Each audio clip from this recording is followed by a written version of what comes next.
പണ്ട് നമുക്കൊന്നും പറഞ്ഞിട്ടില്ല എന്നൊരു മേഖലയാണിത് ഇപ്പം ഞാൻ പൊടി തട്ടി എടുക്കുന്നത് കേട്ടോ. അങ്ങനെ എവിടെയോ എങ്ങനെയോ ഒരു സ്പിരിറ്റ് വന്നപ്പോൾ ഞാൻ പിന്നെ ഒന്നും നോക്കിയില്ല, നേരെ ചെന്ന് മെഷീനിൽ ചെന്ന് പൊടിയൊക്കെ തട്ടി എടുത്തു കേട്ടോ. ചുരുക്കം പറഞ്ഞു കഴിഞ്ഞാൽ 4-5 വർഷമായിട്ട് ഇതിങ്ങനെ കിടക്കാൻ തുടങ്ങിയിട്ട് നൂലും കാര്യങ്ങളൊക്കെ കാണാതായിട്ട് കുറേ നാളായി. കടയിൽ പോയി ഞാൻ ഇപ്പം അങ്ങ് വാങ്ങിച്ചു. അങ്ങനെ നമ്മുടെ അറ്റകുറ്റപ്പണികളൊക്കെ സ്റ്റാർട്ടാക്കാൻ പോവുക കേട്ടോ. ഫസ്റ്റ് തന്നെ ജസ്റ്റ് ഒന്ന് തുടച്ചും കാര്യങ്ങളൊക്കെ കൊടുക്കുക കേട്ടോ. കുറേ നാളായി ഈ മെഷീൻ ഇങ്ങനെ വീട്ടിലിരുന്നിട്ട് ഇതുവരെ യൂസ് ചെയ്തിട്ടില്ലായിരുന്നു. അപ്പോൾ ഫുള്ളും പൊടിയൊക്കെ ആയിരുന്നു. അപ്പോൾ ഞാൻ ജസ്റ്റ് ഒന്ന് തുടച്ചൊക്കെ കൊടുത്തു കേട്ടോ. ഓയിലും കാര്യങ്ങളൊക്കെ ഉണ്ടെങ്കിൽ മാത്രമായിട്ട് ഇത് സ്മൂത്തായിട്ട് ചവിട്ടാനൊക്കെ പറ്റണം. കുറേ നാളായില്ല ഇവിടെ ഓയിലൊന്ന് നോക്കിയിട്ട് കണ്ടിനെ കുറച്ച് എണ്ണയും മണ്ണെണ്ണയും കൂടി മിക്സ് ചെയ്തിട്ട് ജസ്റ്റ് ഒന്ന് ഒഴിച്ചു കൊടുത്തു കേട്ടോ. പണ്ട് മമ്മിയായിരുന്നു കേട്ടോ ഈ മെഷീൻ യൂസ് ചെയ്യാറ്. അത്യാവശ്യം ഷേപ്പും കാര്യങ്ങളൊക്കെ ചുരിദാറിൻ്റെ ഒക്കെ അടിക്കുമായിരുന്നു കേട്ടോ. പിന്നെ ഇത് ആരും നോക്കാറില്ല, ഇതിങ്ങനെ മൂലയിൽ കിടക്കുമായിരുന്നു കേട്ടോ. നോക്കിയപ്പോൾ മെഷീൻ ഫുള്ള് നൂല് പിടിച്ച് കുടുങ്ങി കിടക്കുമായിരുന്നു കേട്ടോ. പിന്നെ അതൊക്കെ ഇങ്ങനെയോ കത്രികയൊക്കെ വെച്ച് ശരിയാക്കി കേട്ടോ. എനിക്ക് ഏറ്റവും സമയമെടുത്തത് നൂല് കണ്ടുപിടിക്കാനായിരുന്നു കേട്ടോ. ഈ വീട്ടിൽ എവിടെയോ നൂലിരിപ്പുണ്ടെന്ന് എനിക്കറിയായിരുന്നു. പണ്ട് കുറേ ഒരു ഡപ്പ ഫുള്ള് നൂല് വാങ്ങിച്ചായിരുന്നു കേട്ടോ. ഇപ്പോൾ അതൊന്നും കാണാനില്ലായിരുന്നു. അറ്റ്ലീസ്റ്റ് ഒരു ബ്ലാക്ക് എങ്കിലും കണ്ടാൽ മതിയായിരുന്നു എന്നായിരുന്നു എൻ്റെ പ്രാർത്ഥന.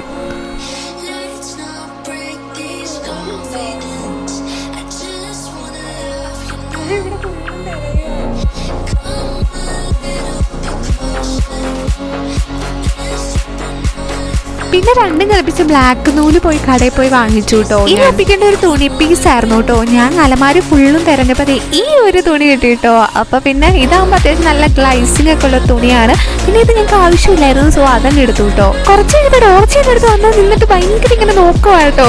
അവൾ വിചാരിക്കണ്ടാവും ഇതെന്ത് ഇവർക്ക് എൻ്റെ ഭ്രാന്താണോ എന്ന് വിചാരിക്കണ്ടായിരിക്കും. എനിവേസ് ഇപ്പോൾ ഞാൻ വീട്ടിൽ ചുമ്മാ ഇരിക്കുമല്ലോ. അപ്പം ഇങ്ങനെ ചെറിയൊരു മിനുക്ക് പരിപാടികളൊക്കെ തുടങ്ങാമെന്ന് വെച്ചു. സൂചിയിൽ നൂല് കോർക്കുക എന്നായിരുന്നു കേട്ടോ ഏറ്റവും പാടായിട്ടുള്ള കാര്യം. പക്ഷെ അതെങ്ങനെയൊക്കെയൊക്കെ സെറ്റാക്കിയായിരുന്നു കേട്ടോ ഞാൻ. മമ്മി എപ്പോഴും പറയണത് ഞാനിങ്ങനെ കേട്ടിട്ടുണ്ട്, എപ്പോഴും തയ്ക്കുമ്പോൾ ഈ റോളിൽ നൂലുണ്ടോ എന്ന് കൃത്യമായിട്ട് നോക്കിയിട്ട് വേണം തയ്ക്കാൻ തുടങ്ങാൻ കേട്ടോ. അത് സത്യം പറയാലോ, ഞാൻ 2-3 യൂട്യൂബ് വീഡിയോസൊക്കെ നോക്കിയപ്പോഴാണ് ഇതിൻ്റെ ഒരു ഐഡിയ എനിക്ക് കിട്ടിയത്. പക്ഷേ നമ്മൾ യൂട്യൂബിൽ വീഡിയോ കാണുമ്പോൾ വെരി സിമ്പിൾ എന്നാണ് വിചാരിക്കുന്നത്. പക്ഷെ നമ്മളത് പ്രാക്ടീസ് ചെയ്ത് ശരിക്കും ചെയ്ത് നോക്കുമ്പോഴാണ് എവിടേക്കോ എന്തൊക്കെയോ തകരാറുകൾ ഉണ്ടെന്ന് നമുക്ക് ശരിക്കും മനസ്സിലാവുന്നത് കേട്ടോ. യൂട്യൂബ് വീഡിയോസ് കണ്ടിട്ട് നിങ്ങൾ ട്രൈ ചെയ്യുന്ന ആൾക്കാരോടാണ് എനിക്കിനി പറയാനുള്ളത്. നിങ്ങൾ ഒരു 5-6 വട്ടം കണ്ടു നോക്കുക, എന്നെപ്പോലെ അബദ്ധം പറ്റരുത്. ഞാൻ ഒറ്റ പ്രാവശ്യം കണ്ടിട്ട് സിമ്പിളായി ഇതൊക്കെ ഇപ്പോൾ ശരിയാക്കി തരാം എന്ന് പറഞ്ഞ് ഞാൻ തയ്ച്ചു തുടങ്ങിയതാണ്.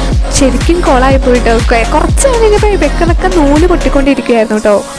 പണ്ടേ മാക്സ് ഞാൻ അല്പം പുറകോട്ടായതിനാൽ പിന്നെ ഞാൻ എൻ്റെ ഒരു ഊഹം അനുസരിച്ചായിട്ട് അളവൊക്കെ മാർക്ക് ചെയ്ത് ടേപ്പും കാര്യങ്ങളും ഒന്നും ഇല്ലായിരുന്നു കേട്ടോ എൻ്റെ കയ്യിൽ. എന്തായാലും കുളിച്ചു, ഇനി നനഞ്ഞിട്ട് കയറാം എന്നൊരു ആത്മവിശ്വാസമായിട്ട് എന്തൊക്കെയോ കാണിച്ചുകൊണ്ടിരിക്കുക കേട്ടോ ഞാൻ. എൻ്റെ തന്നെ ഒരു അളവിനൊരു ഫ്രോക്ക് തയ്ക്കാമെന്നൊക്കെ ആയിട്ട് ഞാൻ വിചാരിച്ച് മനസ്സിൽ പ്ലാൻ ചെയ്ത് വെച്ചേ. പക്ഷേ കുറച്ച് കഴിഞ്ഞപ്പോഴേക്കും എനിക്കൊരു അളവെടുക്കാൻ തുടങ്ങിയപ്പോൾ തൊട്ട് എനിക്കൊരു അങ്ങോട്ടും ഇങ്ങോട്ടും ഇല്ലാത്തൊരു അവസ്ഥയായിപ്പോയിട്ടോ. കാരണം എവിടേക്കും എന്തൊക്കെയൊക്കെ കൺഫ്യൂഷനും കാര്യങ്ങളൊക്കെ ആയിരുന്നു. ചോക്കും കാര്യങ്ങളൊന്നും ഇല്ലാത്തതുകൊണ്ട് പേനയൊക്കെ വെച്ച് എന്തൊക്കെയൊക്കെ അഡ്ജസ്റ്റ് ചെയ്ത് എന്തൊക്കെയൊക്കെ കാണിക്കുന്നുണ്ടായിരുന്നു ഞാൻ അവിടെ ഇരുന്ന്. സിസേഴ്സ് എടുത്ത് തുണി വെട്ടുമ്പോൾ സത്യം പറയാലോ ഒരു ഊഹവും ബോധവും ഇല്ലാത്ത രീതിയിലാണ് ഞാൻ എന്തോ ചെയ്യണം എന്ന് വിചാരിച്ചാട്ടോ വെട്ടുന്നതും കാര്യങ്ങളും. ഒരു പ്ലാൻ ഇല്ലായിരുന്നു എനിക്ക് സത്യം പറഞ്ഞാൽ.